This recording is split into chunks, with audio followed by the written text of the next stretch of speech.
J'ai lu un article où on parle de où on lui a demandé d'aller se faire pourvoir. Oui, se faire, ça c'est voilà. Toutes ces questions et les interrogations que tu te poses, on va les adresser à Maître Almami Samori Traoré qui est en direct. Bonjour Maître. Bonjour Abokar. Bien. Bonjour à tous vos auditeurs. On imagine tout le degré de votre satisfaction au terme, j'ai envie de dire, au terme de cette bataille qui a duré 20 mois. Votre client finalement bénéficie d'un non-lieu prononcé par la chambre de l'instruction de la CRIEF. Réaction dans un premier temps. Qu'est-ce que ça vous a fait comme réaction? Merci Aboubacar. Nous sommes très soulagés et satisfaits, aussi réconfortés dans la position qui a toujours été la nôtre. Nous qui avons défendu ce monsieur depuis plus de 20 mois, depuis le début des premières heures. Alors nous avions toujours relevé sur le fait qu'il n'y a même pas d'indice et pouvant conduire même à son inculpation et à l'inculpation de sa société. Et cela a été, cela est résulté, bien entendu, de rapports qui a été dressé d'abord par les officiers de police judiciaire. Si vous vous rappelez, nous avons demandé à ce que le monsieur ne soit même pas inculpé, ni même sa société non plus. Eh bien, c'est cette conclusion que la chambre de l'instruction qui a instruit le dossier pendant plus de 20 mois vient de confirmer.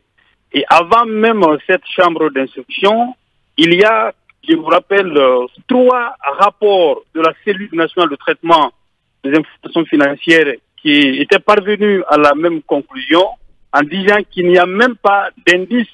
Vous savez, en matière de procédure pénale, il y a les indices, il y a des charges et il y a ensuite des preuves. Ouais. Pour inculper, il faut des indices. Pour renvoyer devant la juridiction de jugement, il faut des charges. Et pour condamner la personne, il faut des preuves. Donc, on n'a même pas encore atteint au stade des preuves. Nous sommes au niveau des charges. Les juges ont considéré, effectivement, qu'il n'y a pas de charges suffisantes. Et quand vous lisez bien l'ordonnance, le juge prend infraction par infraction pour dire il a été accusé de tel. Je prends par exemple le détournement de deniers publics. Le juge dit qu'il ne ressort pas de l'information que le monsieur a géré un quelconque fonds public, ni un montant qui lui a été mis à sa disposition. Et ce qui est paradoxal, en fait, dans ce dossier, c'est que l'État, l'agence judiciaire de l'État, qui est même partie dans cette procédure-là, a été convoqué par 3 fois par les juges d'instruction pour qu'il puisse venir au moins dire ce qu'il repose à M. Sabine-Sida. Alors, je salue de passage le courage vraiment de ces magistrats qui, quand même, malgré tout ce qu'ils ont, qu'ils peuvent vivre, ont quand même d'être professionnels et de rendre leur conformément à la loi. Et je rappelle que ce n'est pas en fait un camouflet pour la CRIEF, parce que la CRIEF est composée de magistrats. Ces juges qui ont rendu cette décision-là font partie quand même de la CRIEF. Donc un camouflet pour le parquet spécial? Pas un camouflet, bien entendu, pour ceux qui poursuivent. Bien. On vous sent un peu, en tout cas, mesuré quand il s'agit notamment du parquet dont on avait le procureur hier ici au téléphone. On le sait dans d'autres affaires dans lesquelles la chambre de l'instruction a pris des ordonnances. Le procureur avait fait appel au niveau de la Cour suprême. Au niveau de la chambre, en tout cas d'appel de cette même CRIEF. Voilà, c'est la chambre de contrôle de l'instruction de cette même CRIEF. Est-ce que vous n'avez pas d'inquiétude par rapport à une éventuelle réaction du procureur, dont c'est un habitué en tout cas de ce genre de réaction? Talibé, écoutez, moi je suis un professionnel de droit. Je sais que toutes les parties dans une procédure ont droit d'exercer les recours qu'il faut, mais vous faites en fait une comparaison par rapport à d'autres procédures et à d'autres actions qui avaient été entreprises contre M. Sabine-Sida et sa société. Si vous comprenez le caractère mesuré de ma réaction, ça veut dire simplement que c'est dû au fait que ce à quoi on a abouti hier est tout à fait différent. Parce que sur les autres questions, on parle de liberté, alors que le non-lieu a pour conséquence la mise en liberté, parce que l'abandon de toutes les charges. Voilà, l'article 284 du Code de procédure pénale est clair. En cas de non-lieu, les inculpés provisoirement détenus doivent être mis en liberté. Donc il n'y a aucune possibilité pour le procureur Ali Touré d'interjeter appel? Non, le parquet peut faire appel. Il a le droit de faire appel. S'il ne l'a même pas fait, je n'en sais absolument rien. C'est tout le problème. Pour le moment, nous sommes réconfortés dans notre position. Pourquoi? On a toujours eu, vous savez, on a toujours maintenu en fait certains en détention, dont M. Kabinetila, au fait que l'instruction n'est pas terminée et qu'il y a bien entendu des informations à vérifier et d'éviter qu'il y ait des preuves, que des preuves soient effacées parce qu'ils entrent en collision avec de potentiels complices. Alors, pendant 20 mois de procédure, qu'est-ce que le poursuivant a apporté et qui aurait permis ou qui pouvait permettre au juge d'instruction de renvoyer M. Kabinetila et sa société devant la chambre de jugement? Et je pense qu'aujourd'hui, nous sommes très réconfortés. Il y a l'image d'un homme aujourd'hui qui a été lavé, l'honneur rétabli et la société qui retrouve la confiance en fait de ses partenaires. Bien. Parce qu'en fin de compte, si les poursuites qui ont été engagées, on dit qu'il n'y a aucune charge, eh bien, on ne peut être que soulagé. Quoi qu'ils feront, l'opinion publique saura désormais que ce monsieur n'a absolument rien pris. Parce que ces juges-là, ce n'est pas nous qui les avons envoyés là-bas. Très bien. Oui, allez-y, Talibé. Maître, il y a eu en tout cas deux actualités concernant M. Bill Gates hier. Il y a cette, en tout cas, décision du président du président du tribunal de la Cour de la cour de répression des infractions économiques et financières qui a renvoyé M. Kabinetila à mieux se pourvoir dans sa plainte contre le procureur Ali Touré. Ali Touré. De quoi s'agit-il pour aider à comprendre cette haute affaire? D'accord, je vous explique. En fait, vous savez, quand M. Kabinetila a bénéficié de deux décisions, une de la chambre de l'instruction qui portait de non-renouvellement de son mandat et une autre de la chambre de contrôle de l'instruction qui confirmait cette ordonnance-là, il y a eu un pourvoi, donc la Cour suprême a cassé l'arrêt. Il était question de renvoyer le dossier devant la chambre spéciale de contrôle d'instruction autrement composée. Alors, nous étions dans l'attente de cette situation et nous demandons qu'est-ce que M. Silla fait en prison. Donc, il fallait provoquer une procédure de référé pour qu'il soit mis en liberté parce que nous avons considéré que le délai de détention était dépassé complètement et qu'il fallait faire constater cette situation par le président de la Cour de répression des infractions économiques et financières en référé. C'est cette procédure de référé que nous avons initiée. Normalement, la décision devait être rendue le lundi, mais c'est hier finalement que le juge a rendu. Il a considéré que lui, il est compétent en la matière. L'affaire, voilà, il ne peut pas examiner alors que la Cour suprême a saisi la chambre de contrôle d'instruction. Alors hier, c'est cette décision que nous avons toujours vécue le matin. À notre surprise, vraiment on nous a appelé pour dire qu'il y a la chambre d'instruction qui a finalement rendu son ordonnance sur le fond et qui prive l'ordonnance qui a été rendue par le président de la CRIEF de tous ses effets.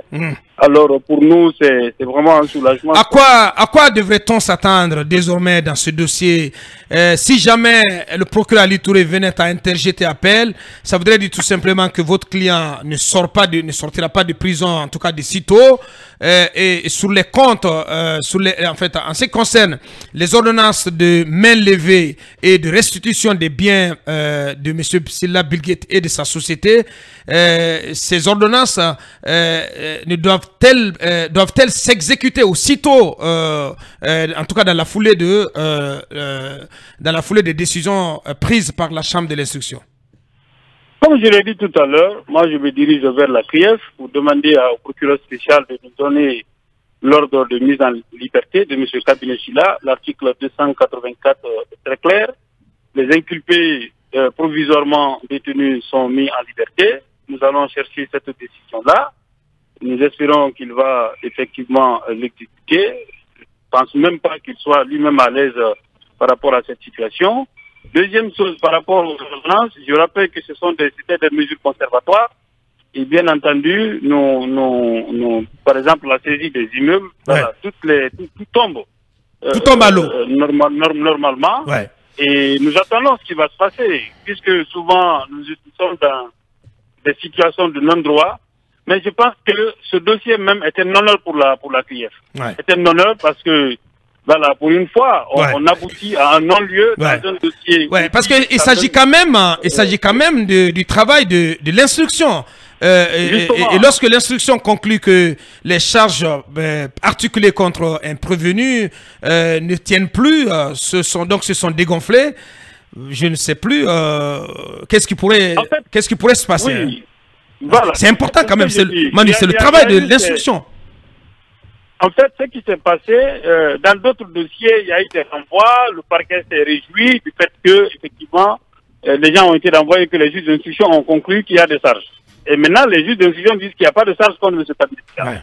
Et je pense que ça a tout son sens. Ça fait partie de l'honneur même et de la responsabilité de la CRIEF. L'opinion publique doit pouvoir dire que effectivement, on ne renvoie pas tout le monde devant la juridiction et que les juges prennent leur temps pour vérifier. Aucun juge n'aura le temps que ceux des juges d'instruction là, plus de 20 mois pour instruire un dossier. Je vous rappelle, ils ont adressé des courriers à tous les services de l'administration publique qui avaient eu des contacts ou des relations avec M. Kabinet Silla, que ce soit les impôts, que ce soit les douanes. Les conclusions qui ont été déposées par la douane étaient que toutes les marchandises qui ont été importées par la société Dioma Group, tous ces véhicules ont été dédouanés conformément à la loi. Et les plans ont été faits. Et ce qui est curieux, c'est que ce sont les services actuels. On aurait pu dire que si c'était sous le régime Alpha, des cadres qui avaient été nommés. Mais non, actuellement, les services actuels de l'État, ce sont eux qui ont écrit pour dire que des paiements ont été faits et que des impôts ont été payés et que le monsieur n'a jamais quand même mélangé sa fonction d'intendant à la présidence de la République à sa société. Je pense qu'on ne peut plus être clair. Ouais. On lui a demandé de justifier sa fortune. Il a justifié sa fortune. Et ce qui est curieux dans ce dossier, c'est qu'il n'y a qu'un seul rapport qui a été déposé au dossier. Le seul élément déposé par le parquet, c'est le rapport de dissémination de la ceinture.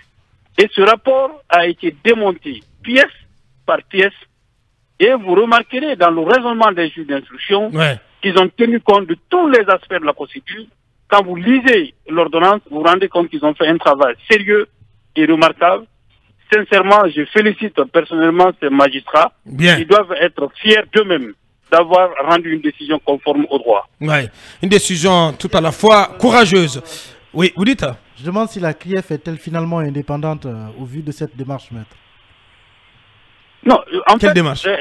Emmanuel, ce dossier, cette procédure, l'aboutissement de cette procédure, Emmanuel, salutant. Oui, maître. Emmanuel, je ne suis pas dans toutes les procédures. J'apprécie les faits. Est-ce que vous comprenez? Oui. L'acte que pose, je donne ma lecture en tant que juriste et en tant qu'avocat dans une procédure. Je suis d'accord. S'il y a des violations de la loi, je dénonce. Et si je considère qu'il n'y a pas de violation de la loi, eh bien, je m'incline. Et vous rappelez que ce dossier a fait l'objet de beaucoup de... Je rappelle que c'est le premier dossier de cette juridiction. L'ordonnance numéro 001, portant, bien entendu, l'ouverture de l'information judiciaire, de saisie conservatoire des biens, c'était dans le dossier Kabinet Silla.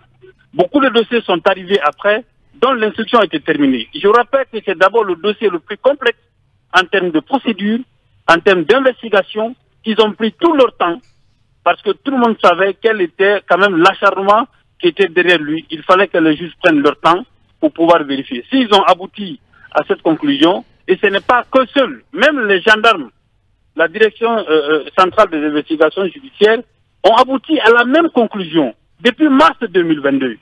Et aujourd'hui, en août 2023, les juges d'instruction parviennent à la même conclusion. Alors, je me dis simplement que les magistrats n'ont fait que leur travail. Ah, et en toute indépendance. C'est ce que je suppose. Bien. Je suis d'accord. Grand merci à vous, Maître Almami Samori Traoré, très fier du travail et abattu par eux-mêmes en tant que conseil de l'homme d'affaires Cabinet Silla, qui était intendant général de la présidence de la République à Alpha Condé. Merci d'avoir répondu à notre invitation ce matin.